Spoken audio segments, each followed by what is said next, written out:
حضرت معاذ رضی اللہ تعالیٰ عنہ نبی صلی اللہ علیہ وسلم کے ساتھ اونٹ پر سوار تھے. حضرت معاذ کہتے ہیں کہ نبی صلی اللہ علیہ وسلم اور میرے درمیان صرف اونٹ کی کجاوے کی لکڑی تھی اور درمیان میں کوئی چیز حائل نہیں تھی. نبی صلی اللہ علیہ وسلم نے مجھے 3 دفعہ آواز دی, اے معاذ. میں نے کہا لبیک و سعدیک یا رسول اللہ صلی اللہ علیہ وسلم. کہتے نبی کا نام آیا تو صلی اللہ علیہ وسلم. تو حضرت معاذ کہتے کہ یا رسول اللہ میں حاضر, میرے قسمت جاگ اٹھی, آپ بتائیں کیا حکم ہے میرے لیے. پھر نبی صلی اللہ علیہ وسلم خاموش ہو گئے. پھر دوبارہ کہا یا معاذ. تو حضرت معاذ رضی اللہ تعالیٰ عنہ نے فرمایا, کہنے لگے, میں نے کہا لبیک و سعدیک یا رسول اللہ, یا رسول اللہ میں حاضر, میری قسمت جاگ اٹھی کہ آپ نے مجھے پکارا.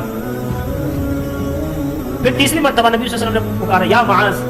تو معاذ رضی اللہ عنہ یا رسول اللہ, یہ 3 دفعہ پکارنے کا مقصد کیا ہے؟ یہ ریپیٹ ہر چیز آپ دیکھ لیں گے. نبی صلی اللہ علیہ وسلم کا مزاج یہ تھا کہ کوئی بھی چیز اگر سمجھانا ہوتا نا تو اس کو بار بار کہتے تھے اور اس کی اہمیت صحابہ کے دل میں بیٹھ جائے تاکہ اس کا تکرار ہوتا تھا.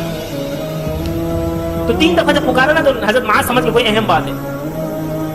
معاذ تو 2 چیزوں کی ضمانت دے دے, میں تجھے جنت کی ضمانت دے دیتا ہوں. لیکن ان 2 چیزوں کی ضمانت میرے خیال میں اس دور میں بہت مشکل ہے, بلکہ ناممکن سی ہے.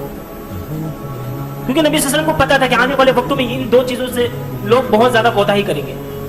فرمایا معاذ 2 جبڑوں کی درمیان جو چیز ہے نا, یہ زبان, اس سے لوگوں کو تکلیف نہیں دی. لوگوں کی برائی, عیب, لوگوں کو گالی گلوچ, لوگوں کے پر تہمت, الزام, بہتان, جھوٹی گواہی, یہ تمام چیزیں اس زبان سے ہوتی ہیں.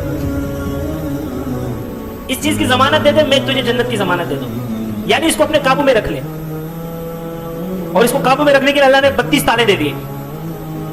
کتنے تالے؟ 32. ایک مکہ ماروں گا 32 گرا دوں گا.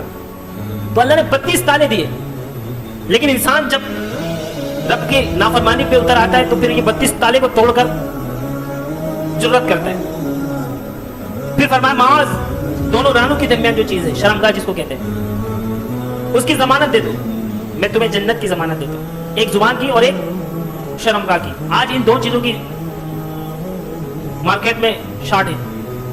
زنا عام ہو چکا ہے. لوگوں دوست یار اپنے محفلوں میں فلاں کے ساتھ میں نہیں یہ کیا, فلاں کے ساتھ کیا, تو بڑے فخری انداز میں کیا, اور اس کو معمولی چیز سمجھا جا رہا ہے زنا. نبی صلی اللہ علیہ وسلم